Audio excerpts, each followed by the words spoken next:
Good morning, everybody. Welcome to the first lecture of Poliglotar, of its 7th edition. I'm more than glad to have one of my friends from our PhD program, who's a doctor now, and who does research in the same domain that I do, but with a little bit of a different approach. So this morning we have a psycholinguist starting work here. And the title of his presentation is, Should We Listen to Music While We're Reading? And before passing the floor to him, I'm going to read the description of his lecture really quickly here. Well, the description is reading while listening to music is a common habit among people. Such is the case that researchers have long studied the issue along the years. In this realm, some questions remained unanswered, such as what is the effect of music type, non-lyrical as compared to lyrical, on comprehension? Is there a difference between literal and inferential comprehension according to music type? These answers will be answered taking into consideration a recent study conducted by a team of researchers from several institutions around Brazil, and a little bit about Bruno's biodata. Bruno is an English teacher at Instituto Federal de Santa Catarina and has recently defended his PhD dissertation at the English graduate program at Universidade Federal de Santa Catarina, where he also took his MA. Bruno has been a teacher for almost 12 years with a vast experience with youngsters and young adults. And as a researcher, he has been interested in psycholinguistics and reading comprehension. Welcome to our event, and the floor is yours, Bruno. Thank you very much. I'm honored to be here and very glad with the invitation. Hobson has been a great friend and colleague, and we have been through many challenges in the postgraduate course for some years. And I'm really happy to be here to talk about this masterpiece. I would say my masterpiece, because it is what I've worked on for 4 years. And I'm really proud of the work that we have conducted here. I say we because, as Hobson said, I couldn't have done this by myself. This is a work of team of researchers that helped me along the way, and many colleagues and so on. Here, so I'm not going to introduce myself because Hobson already did. But one thing that I just must say that I belong to NEL, as you can see the icon on my screen, which is Núcleo de Estudos em Leitura from Universidade Federal de Santa Catarina, where Professor Leda Tomic is the supervisor, okay, as you can see here. So Leda Maria Braga Tomic, she was my advisor during my MA and my PhD.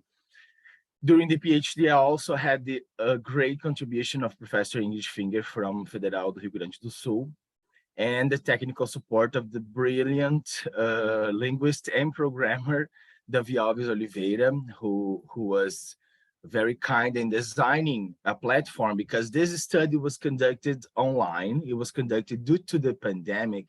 We couldn't have participants in a lab to collect data.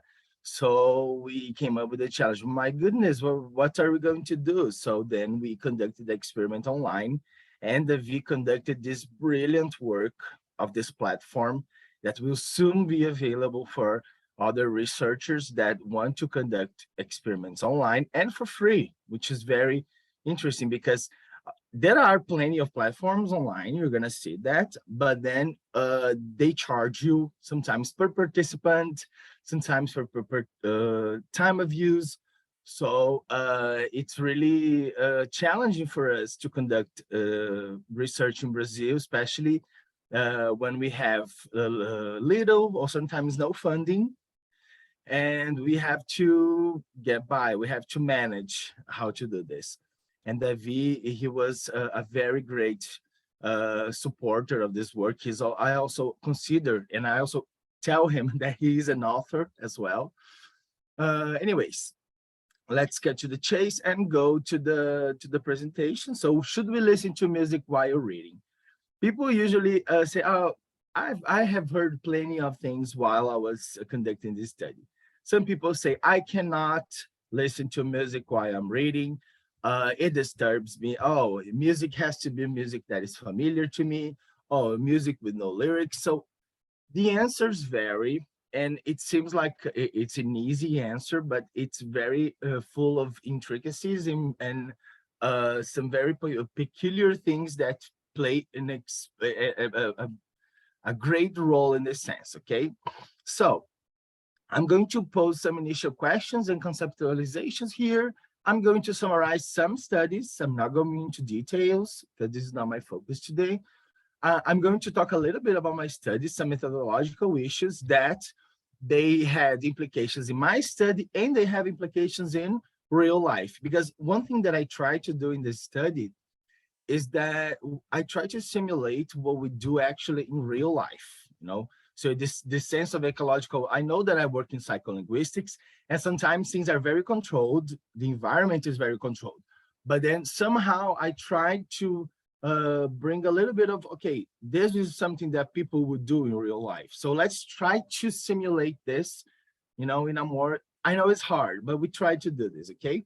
And I'm going to bring some results of my study, which I think it's very important. And when Hobson invited me to this talk, we didn't have this part. And I said, oh my goodness, okay, I'm going to say that we're going to talk about the results, but we were still running statistical analysis and everything. So, okay, let's go for the challenge, as Celine mentioned today. Let's go to the challenge, you know. So, and thank God everything worked out for the best, okay? So, first I'm gonna start with the question, what is multitasking? And when people think about multitasking, people usually think, okay, well, we're doing two things at the same time. But actually, this is a very simplistic definition because, for example, right now, all of you probably, you are listening to me and you are looking at the screen, you are looking at my slides. This is a multitasking because you're doing two things at the same time. But then multitasking, it will depend on the interruption of the tasks. So here we have a multitasking continuum, which is a very nice explanation of how multitasking works. So we have concurrent multitasking and sequential. The difference basically here is that concurrent, you're doing both at the same time with no intervals. For instance, driving and talking, listening and note-taking, watching game and talking to a friend.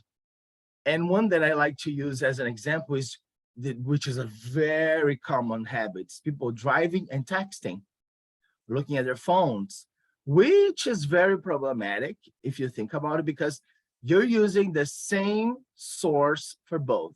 For instance, you use your vision in order to drive.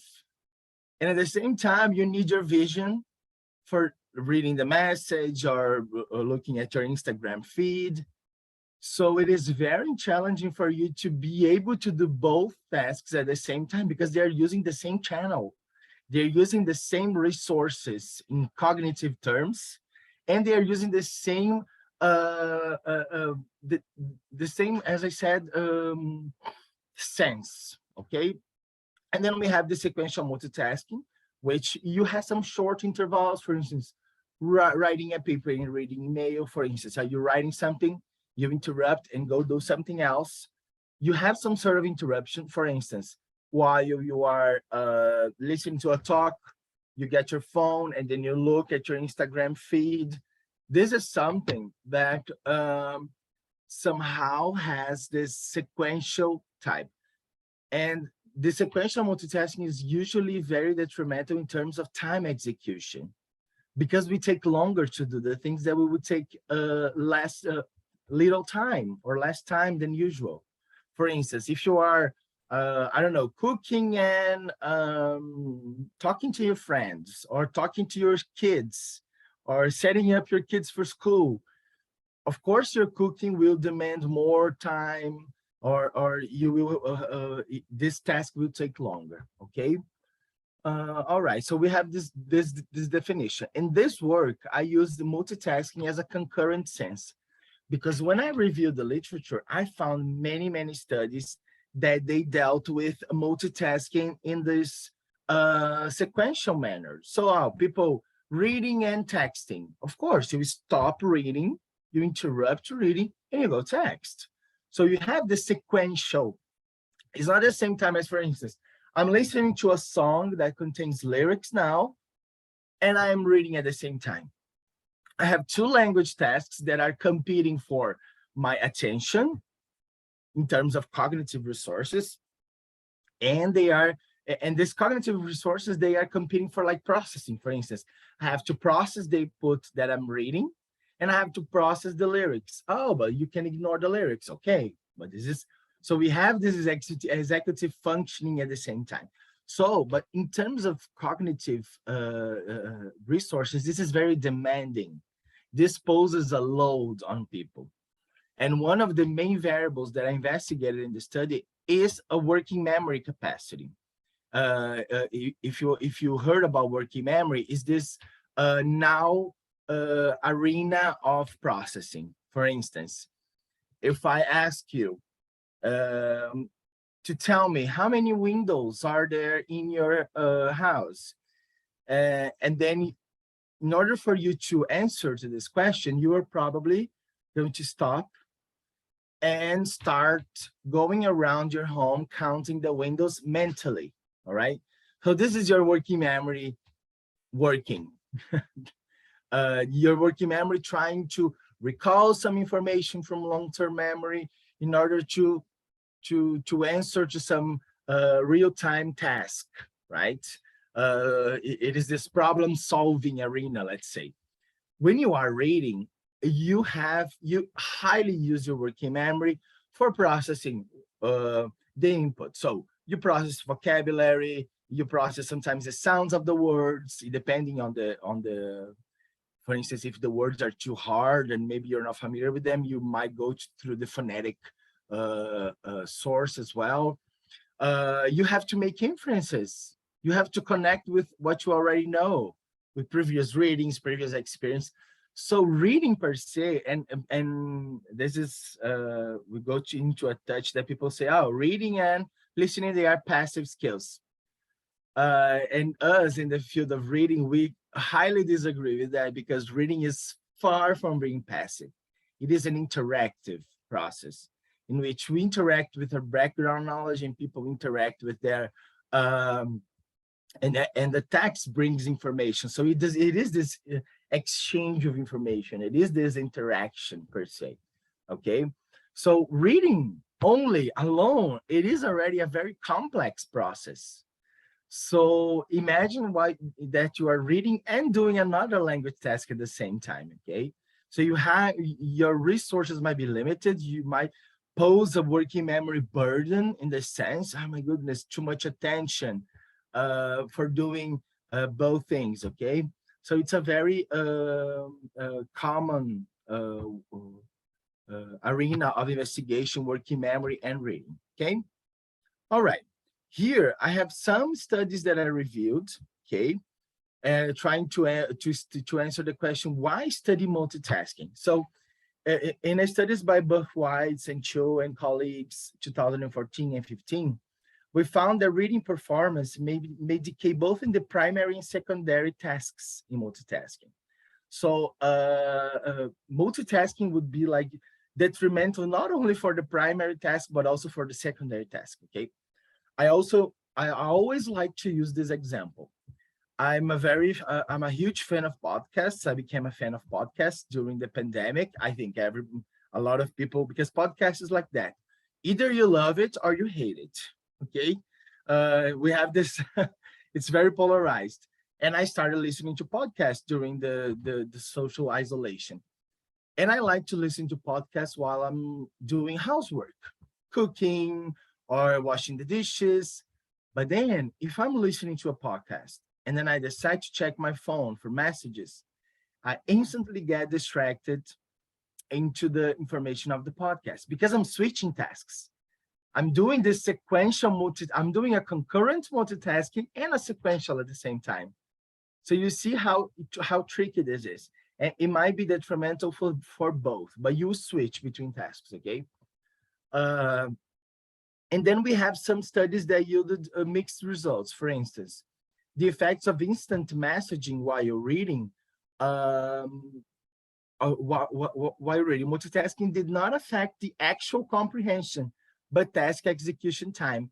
These studies are the studies that I mentioned before, in which people had the sequential multitasking, usually texting and reading at the same time. Okay, as you can see, comprehension did not suffer in this sense, but the task execution time. And this is very interesting if we think about, because sometimes we say, my goodness, I have so many things to do. I can't handle to do all the things I have to do. But then if we analyze a little bit the lifestyle that we are living, we don't start a task and finish at the same time. We interrupt our tasks many times to do many other things, either work-related tasks or social media-related tasks, okay? So the execution of our tasks might be compromised by this multitasking arena, okay? And then we also had a study from Lin and colleagues in which they investigated the effects of video content on reading comprehension, and it depends on the type of video, okay? I'm not going into details of the studies, I'm just putting them here. If you are interested, I'll be very glad to share them with you. I left my email on the first slide. If you need to contact me, bruno.azevedo@ifsc.edu.br, or you can message me on Instagram if you feel like it, okay? All right, going back to what I was saying, then we have this study in which I love it. It's from 2021, okay? Which was published in the Journal of Researching Reading, okay, a very famous journal in the field of reading. And then we have this title, which I love, these titles that they provide a spoiler on the results. Stop multitasking and just read. It seems like a teacher talking, or a mother or a father, you know, saying. So this is a meta-analysis of multitasking effects on reading performance and on reading time, okay? Here, some of the results found here is that no effect of multitasking on reading comprehension from these studies. A negative effect from these two studies.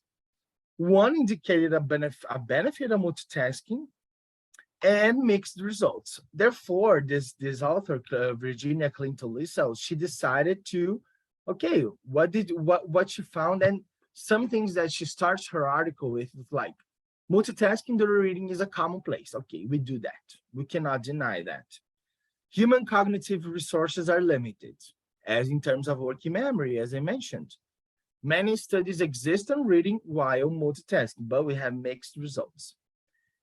So what she found an overall effect of multitasking on reading comprehension is negative, okay? Multitasking when reading time is limited is detrimental to comprehension. As I said before, your time is limited and it's self-paced timing, so okay, this might be detrimental. Multitasking has a greater negative effect when reading from paper than screens, and this is very interesting because many researchers said, okay, reading on screens is more demanding, because you have the hyperlinks. So you interrupt your reading here, and you click on a link, you go read something else, you go into a pop-up window, and then you go check a definition. But in this case, the author explains that no, reading on paper is more demanding because of your physical location. For instance, if I'm reading on paper here, and I'm gonna check my phone, I'm gonna have to switch positions and go check my phone, right? Or if I'm going to check my email, I have to stop and go check my email, right? So, and when you are on screen, you're kind of in the same physical space, let's say, okay? But this is, if you're interested in this topic, screen reading and multitasking is a very important niche, and we have very few studies on this topic, okay? All right. And okay, so, and what do we know about listening to music while reading?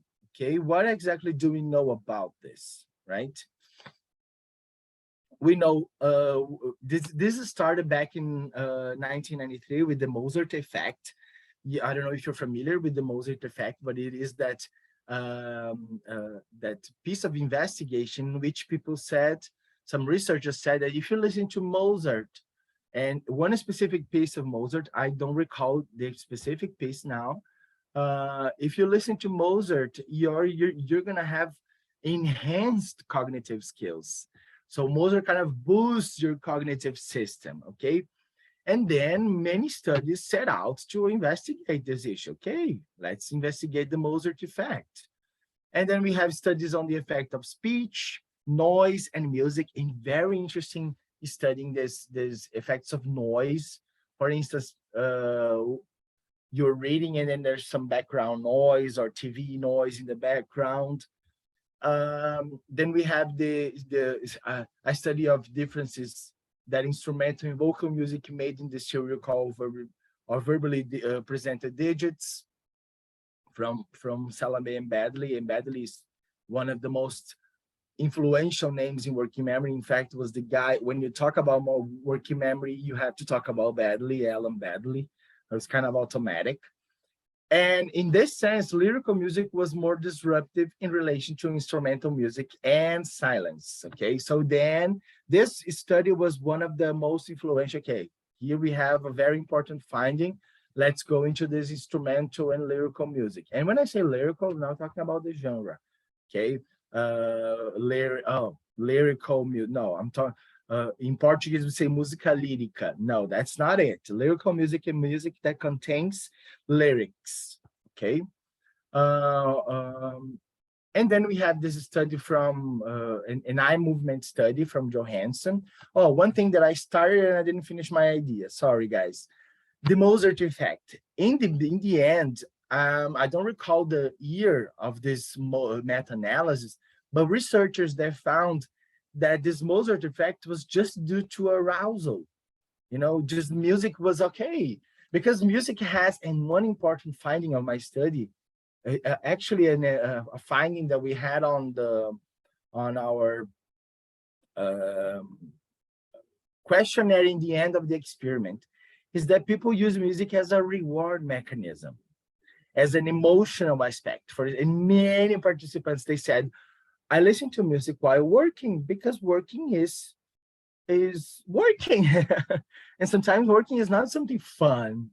So you kind of do something fun, you make working fun by placing music. And I can say that I do that while I'm preparing lessons. Well, of course, depending on the type of test that I'm doing. For instance, if I'm writing a paper, or if I'm writing while I was writing my dissertation, I listen to instrumental music, but not any instrumental music. For instance, pianos, they disturb me. This is something personal. I prefer binaural beats, which is the one aspect that we used in this study, okay?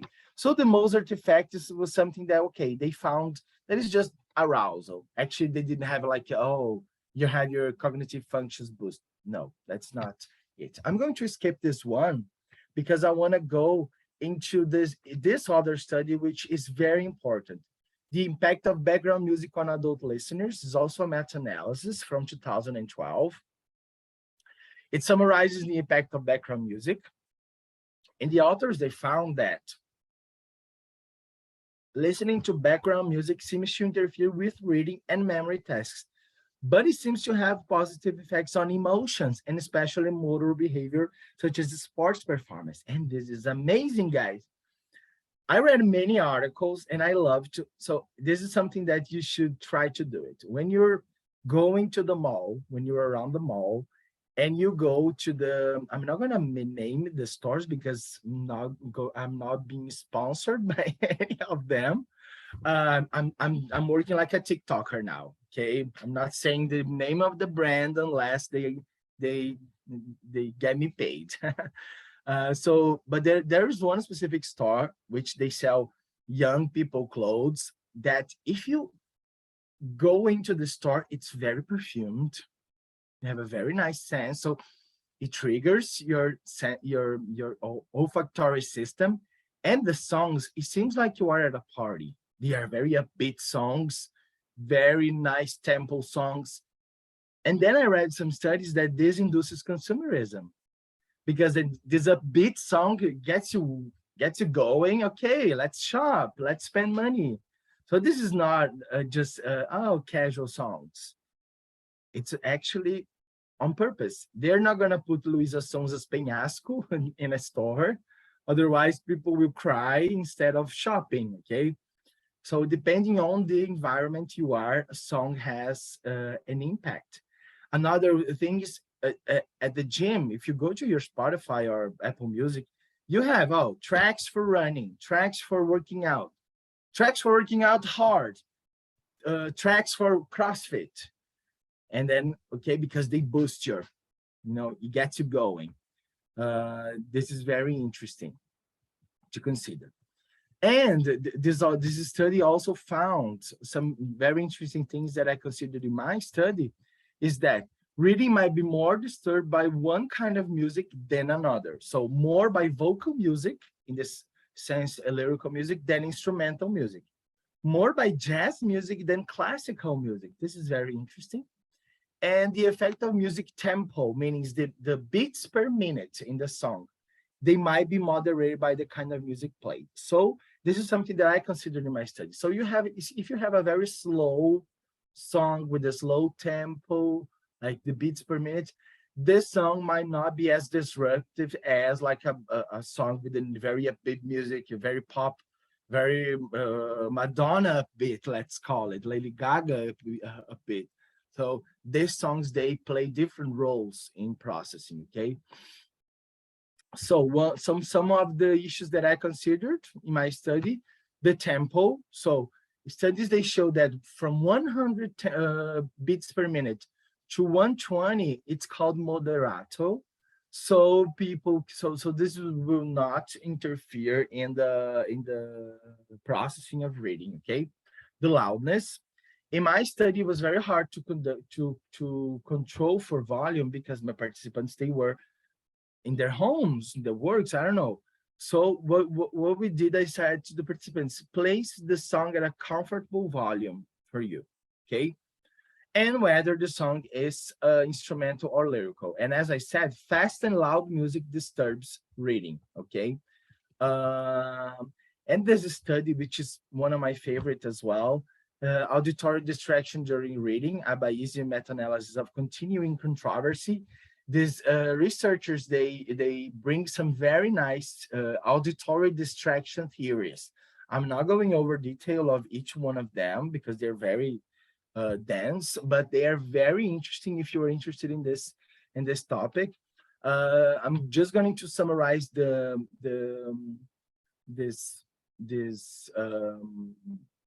results of them. So they said, okay, background speech, noise, and music, they all had a negative effect on comprehension. However, the magnitude of these effects, they were small but highly reliable, meaning that there was a very high probability that these sounds are detrimental to reading comprehension, okay? So it also depends on the type of sounds. For instance, if you are here, for example, I live downtown and there's a hospital right across the street of my apartment. So sometimes I'm just working here, I hear ambulances, I hear, I don't know, cars, I hear, anyway, constructions, because a lot of things are going on around me here. This is all considered noise, okay? They might not disturb me unless like a sudden noise. An ambulance might disturb me more than just cars that are going by all the time, right? Moving on, so these authors, they also said that auditory distraction effects measured with reading comprehension did not generally differ between adults or children, which is a very important finding. Background speech, noise, and musical have a very small negative effect on reading speed, okay? They also found that lyrical music and intelligible speech were equally distracting. Important, guys, intelligible speech, for instance. So if you're just listening, if you're just working here and you hear two coworkers talking kind of far from you and it's not intelligible, this might not be as distracting as if you were listening to people talking in front of you. Lyrical music was more distracting than non-lyrical music. Intelligible speech was more distracting than unintelligible speech. And environmental noise was more distracting than acoustical noise, but there was no reliable difference between non-lyrical music and acoustical noise, okay?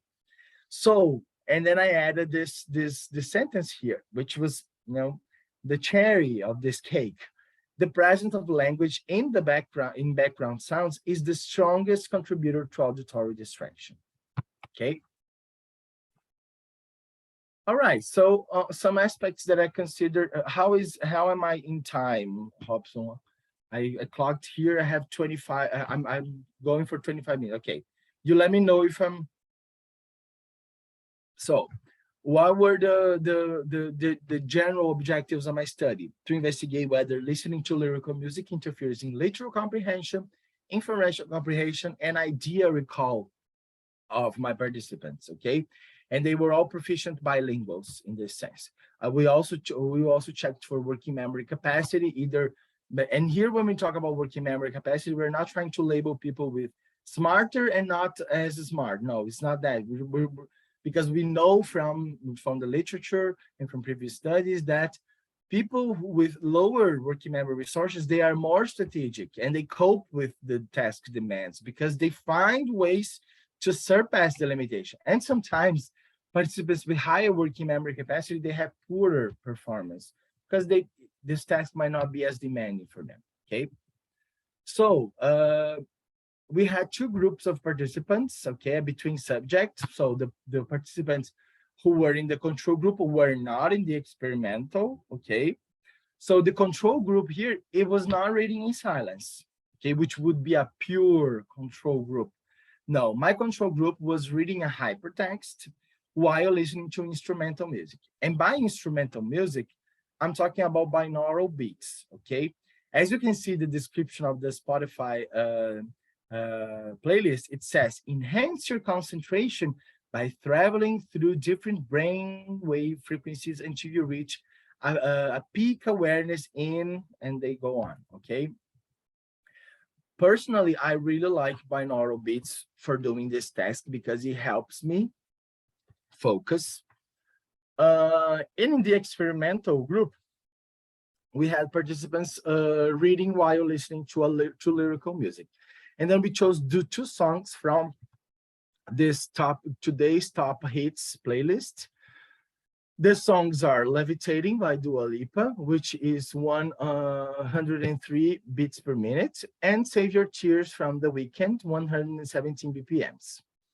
The control groups, they were this binaural beats here, alpha thoughts and binaural alpha sinus. One thing that is very important to mention here is that participants, they could choose which one they wanted. Of course, we didn't tell them, like many studies do, okay, bring your song and we're going to investigate. Okay, this has a very strong ecological validity, but since I'm in, as Hobson said, in psycholinguistics, I have to have some controls. And what did I do here? I control for, okay, I gave participants two options. They listened to 30 seconds of each songs, and they had to choose one that they would listen to while reading. So as I said, David set up the platform. So for instance, I chose Levitating from Dua Lipa. While I click on Levitating, when I go to the next screen, the song is already on and the text is on as well. And I cannot stop the song. So you only stop the song when you go to the next page, okay? So here, the tempo around an average of 110 BPM. Participants, I hope they use the earphones and set as a comfortable volume, as I told you, okay? So I'm going to show you some graphs of the results of my study, okay? So here we have the results of literal comprehension. They were predicted by working memory capacity and condition. So as you can see here, the control group, the group that listened to the binaural beats, we have this continuous line here, this green continuous line here, okay? And the experimental group, we had this other line, this dotted line. As you can see, both, they share the same shadowed area here in my graph, okay? This showing that we didn't find differences in score, in comprehension here, and working memory capacity, meaning the higher the working memory capacity, here we have 20, 30, 40, 50, the higher working memory capacity, we didn't notice a higher score. It was just like around the same area. So as you can see, we don't have different lines here. The same happened here with, these are just different scoring methods of working memory, right? I'm not going over the details because it's not relevant for my talk today, but we had two different scores because one sees something that the other does not. So as you can see, no differences. So we found that literal comprehension, in this sense, it's not that it does not rely on working memory.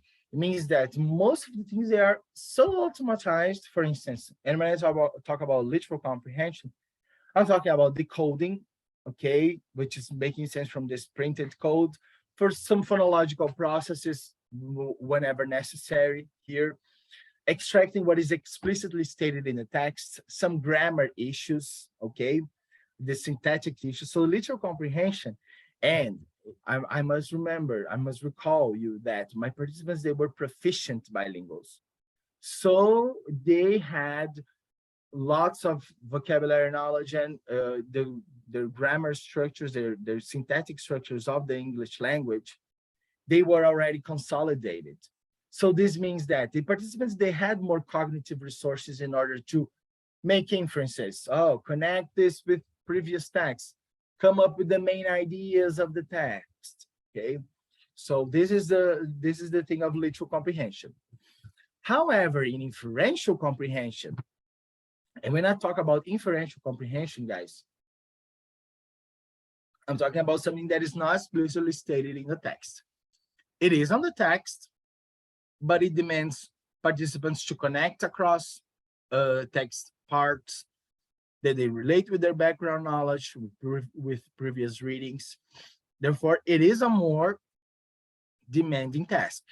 And as you can see here, the line of the control group, the green line, the continuous line, is higher, is taller, let's say, than the line of the experimental one. So you can see that, well, the higher the working memory capacity, the higher the score, okay, in the control group. You see this in both graphs here.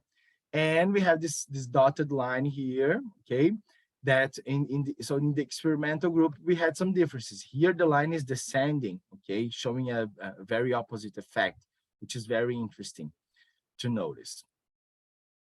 And then here we had also the hypothesis that participants with higher working memory capacities, they might be better multitasking, meaning that they more recall more text information, okay?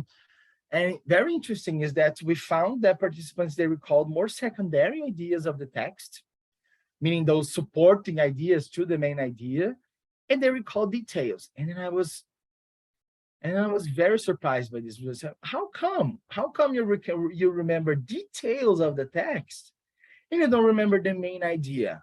And then I remember one day that I was, my goodness, this is not possible. How come? And then I talked to Davi, who was also in charge of the statistics and the tests, and said, Davi, there is something wrong here, because I can't believe that people do not recall the main ideas, because everything in our life is about main idea. If I ask you, what was the last movie you watched? Are you gonna tell me the name? What was the movie about? Unless you are a very prolific person, you are going to tell me the main idea. Okay, the book is the movie is about blah blah blah blah. Okay, so because main idea is at the core of human interactions. Okay, and actually it was. So this is something that I put here. How come participants recalled secondary ideas and did not recall the main ideas, right? And we can see here in these graphs that in these peaks, that participants who recalled The main ideas, participants who recalled secondary ideas and details, they also recalled main ideas. Okay, so we ran this correlational study here, this correlational section, and we found that, okay, but it was not apparent in our linear model because, as I said, main idea is something that we are so accustomed of doing that it did not demand cognitive resources, which was very new to me and in the literature, if you think about, because usually we have to build this mental representation of the main idea and stuff. And in this case, it was already, okay, it was automatic, okay? So as we said, the recall of main ideas, so participants, they focused on main ideas, therefore we didn't find the effects. And participants with higher working memory capacity, they were able to recall secondary ideas and details in addition to primary and secondary ideas, okay? Guys, in order to close my talk and open for your questions, I would like to introduce to you this paper, which is being released at any moment, okay? It has been accepted already. It has been edited, and the editor-in-chief, he told me that it's going to be out at any time. I'm very proud of this work because it's my first international publication at Language Teaching Research Quarterly, and this was our first article on the results. So does working memory capacity predict literal and inferential comprehension of bilinguals digital reading in a multitasking setting? Okay, and here I have this great team which worked with me, Davi, as I said, from UNEB, Ingrid from URGS, and Leda from UFSC. I also must say that this study was a very, well, I had many colleagues helping me in rating main ideas, rating secondary ideas, details, correcting the comprehension question, because I didn't want to, it's not that, he didn't want to work on his results. It's not that, because I wanted different looks. I wanted, so of course we had inter-rater reliability scores in each of this, but we had many looks from many researchers, rating ideas, correcting comprehension questions, and then this is why I say this was a very collaborative work, which is something very hard in Brazil, okay? I'm not, he's in favor of the cult of the international work. I'm not saying that. I'm saying that in Brazil, we are accustomed to doing research alone, you know, sometimes, and this was something, now it's a moment of sharing emotional sensations here. One thing that it bothered me a lot, and I strongly criticize in PhD programs in Brazil, is that the PhD students has to handle all. So we have to know statistics, we have to know how to run statistics, we have to know the theories we're using, we have to write, we have to correct we have to do everything alone, while the great centers of research around the world, they have teams. They have a lot of people working on, and I try to simulate this in my study because I helped. Hobson is my witness here that I help. I try to help, of course, not perfect, but I try to help everybody. And then I help, but then people help me, but I don't do it how I'm going to help you because I will need your help. No, just I help because I like helping. And people, they end up helping me as well, right? So many people helped in this sense, and it was a very rich work, okay? It is something that I can say that the committee of my defense, they complimented on that.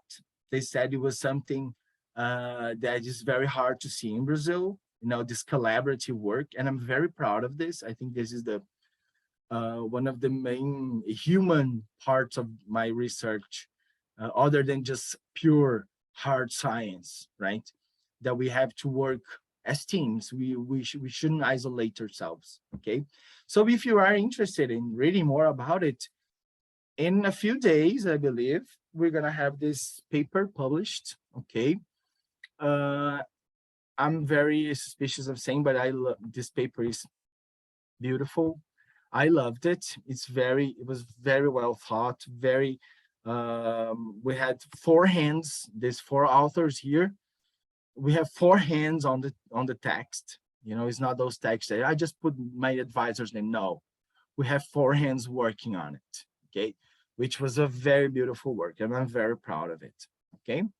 Here's some of the references. I don't know if I can share the slides with Hobson, and then he will share them with you later on, but it's something that we can think about it. I'm going to leave my email here on the screen while you ask questions, if you are, my email and my Instagram. So if you are interested, maybe we can talk about this later. I will be very glad to help.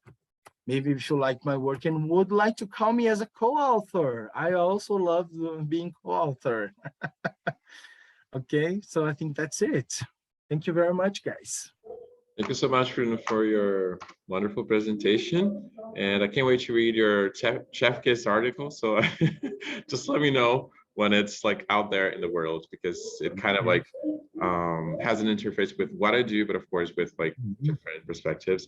And before I, pass the floor to anyone who's got questions either here in person or online, that thing you said about like working alone in Brazil, it's like so true, because I do research in acoustics, and we practically sometimes have to like insist and implore people to help us, because like you said, like when you do experimental research, you have to know about linguistics, you have to know about second language acquisition. In my case, I have to know about acoustics. I have to know like the minimum of statistics applied to second language acquisition. So you have to set up your experiment. You have to control for the I don't know, vowels or consonants, exactly. The timing.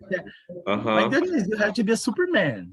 Exactly, and especially with the pandemic, because we designed our experiments like a certain way, and then we had to like reinvent ourselves and think of how we were going to like collect data like online when you have like such controlled conditions. So in my case, for instance, I had a like redesigned control experiment, which was like completely out of control, because in my case I had like individual data collection, and everybody used like different microphones, different computers, so we couldn't control for that because of the pandemics. But of course now it's all about you. I'd like to encourage everybody here in the room or online, in case you have questions, and I'll also get Selene out of the interpretation booth so that she can answer questions as well, because she's really interested in the topic.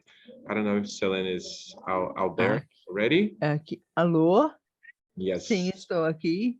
Yeah, so do you have any questions, or anyone here like in the room, so if you're interested, you can... Alguém tem perguntas? Alguém daqui gostaria de fazer uma pergunta? Anyone, Portuguese or English, guys? But Alguém português ou inglês? Yeah, but we could try it English, right? So that we can, match the... Tentaremos em inglês. Yes, anyone? Alguém? Quer fazer perguntas? Alguém? Não sei se todo mundo aqui entende inglês. A gente teve interpretação, né, simultânea online aqui. So, Celine, do you have a question? Sim, alguns nomes. Olá. Should I make the question in English? Yes, please. Okay, so one of the question is, in terms of instrumental music versus lyrical music, the quantity, right? You have to quantify that in a 10 base. Would you say that lyrical music interferes, say 5 or 6 more than just instrumental music? Well, I would say that lyrical music interferes like an 8. Okay. Yeah. Because traduzindo a música com letras, interferiria para mim no grau 8. Is because if you think about, you have Porque this se você pensa sobre this verbal element competing with another verbal complement. For instance, you're reading, you have this semantic meaning construction, and then while you are listening to songs and you're paying attention to the lyrics, you also have another verbal, unless you decide to disregard the lyrics. But sometimes it's It's hard doing that. So again, you might have this switching between tasks, but you have competing resources. You have attention diverged there because you're okay. Should I pay attention to the song? Should I pay attention to the reading? Should I pay a little bit of attention in each? So Deveria in this prestar sense, atenção à letra ou deveria prestar atenção à música? Como eu faria mentalmente a divisão daquilo que vou All right, Celine, there's focar? something going on here. You're not in the booth. Sorry, I was not going to say that on the world. I was trying to protect you, but you're not in the booth. Sorry, I was muting you. Sorry, Bruno. She thought she was, you know, in the booth. She was trying to interpret the answer. But anyways. should I answer the question in English or in Portuguese? I don't know. I guess English is fine. Let me just ask you people in the room. Does anybody need Portuguese or everybody speak English? Todo mundo fala inglês aqui? Alguém não fala? A pergunta deveria ter sido: alguém não fala inglês? Né? Senão o povo fica com vergonha, né? Então vamos aqui. Alguém quer assim, fazer alguma pergunta em português?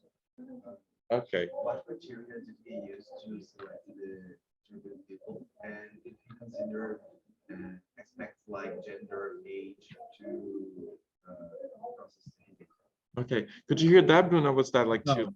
Oh, could you come like closer and ask the question yourself? So we're just playing it by ear here. Okay. Hi, So- can you hear me right now? Yes, I can. First, congratulations for your work is really amazing. Thank you. I'm a psychotherapist, and so I relate a lot with what you did. My question is, what criteria did you use to select the people you interviewed? A pergunta é you- qual o critério que você usou? No, Celine, Para. you're in the booth. No. Keep going. And if you considered to process your data, characteristics as gender, age, or social background, access to levels of knowledge, and whatever. Thank you. Okay, this is a very nice question. It is actually a great limitation of my study because, well, in terms of gender, Pode compartilhar a tela, né?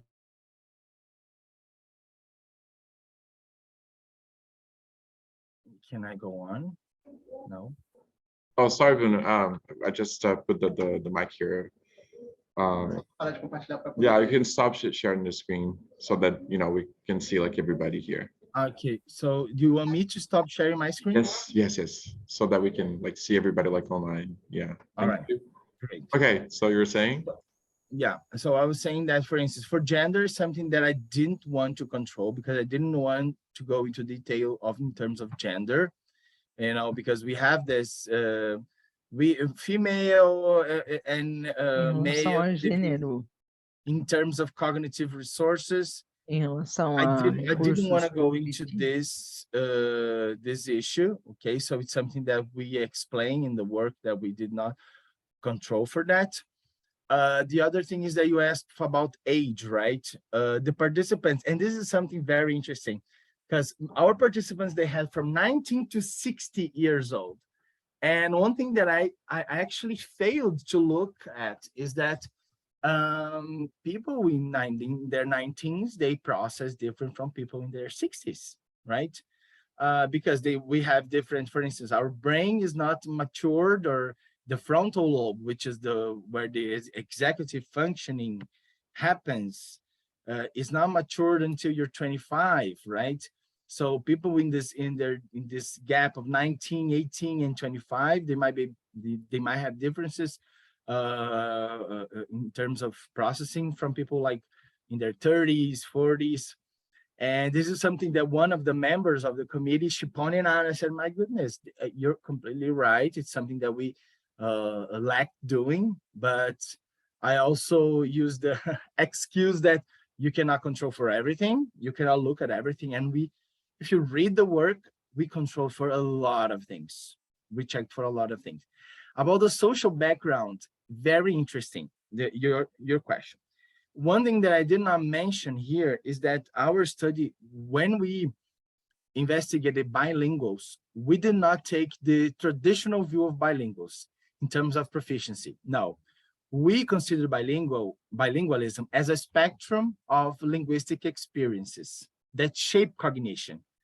So meaning we investigated how people acquired languages, the age that they acquired languages, how they learned the languages. And one thing that we found is that people who had lots of access with English, especially through TV series, they were better at multitasking than people who learn English in different ways, and they have this contact. But in terms of like socioeconomical status, background knowledge, we didn't control. And this was something that we debated in terms of group. And since it was a delicate issue to approach in a distance education, we were afraid that we might embarrass some participants. So we didn't go into this, but I admit, and I write on the text that it is a limitation in terms of background knowledge and socioeconomic status, right? Because it totally plays a role depending on the experiences that you have. So maybe some other researchers can tap on this issue that I left behind. I don't know if I answered your question. Okay, you said you did, and thank you so much. I wish we had like more time for questions. Okay, there's if you could answer, I don't know, because there are questions which cannot. Yeah, there's one here in the chat. We have only like 2 minutes because we have. Oh, this question is very good. I didn't go into the other ones, but I saw this one from George in relation to a song that you already know the lyrics and to a song that you don't know. Is there a difference in distraction? We didn't control if participants they knew the song, but I can talk about this personal experience. For instance, if I know the lyrics, I'm automatically going to pay attention and try to sing along and I love songs that have like a plot, a narrative in the song. So for me, these songs, they are more distracting songs that I know the lyrics than the ones that I don't know the lyrics. So, but I'm talking about personal issue here, but we did not investigate this as well. But I would say that it has differences, but this is very individual as well. Some people that, oh, this song, I know the lyrics. Okay, so it's a commonplace for me. It does not distract me. I've heard a lot of people saying that. Okay, but for me, it's different. So we have some individual preferences in terms of this. Okay. That's interesting. And do you think there's a study, Bruno, that already investigated that? Like no, there isn't. As far as I know, I didn't find any study that because it's hard because sometimes, okay, you can choose the song you want. And just one song. So it's hard to control, But one thing that researchers can do, and I didn't do it, is that, okay, do you know this song? Yes or no? Are you familiar with the lyrics? Something that we did not do. And I noticed later that we should have done, right? Okay, that's awesome. I wish we had more times for questions. And then we just have like a few comments here. And Emily, who's one of the participants, would really like to have access to your presentation. So if you could send it to me, I can forward it to her or to anyone who's interested, right? I'll do. We are going to start like a next lecture in 20 minutes. I really wish we had like a lot more time because this is a topic that, gets us really like enthusiastic about, it's all like music. So Emily just said here that was like a great lecture. Thank you for accepting our invitation, Bruno. And I hope to get to see you like really soon. Me too. So we can gossip a lot about the things in the academic and non-academic life. Yes, that's true. So thank you so much. And I guess I'll see you soon. Bye-bye. See you guys. Thank you very much for being here. Yeah, thank you. Bye-bye. Bye-bye.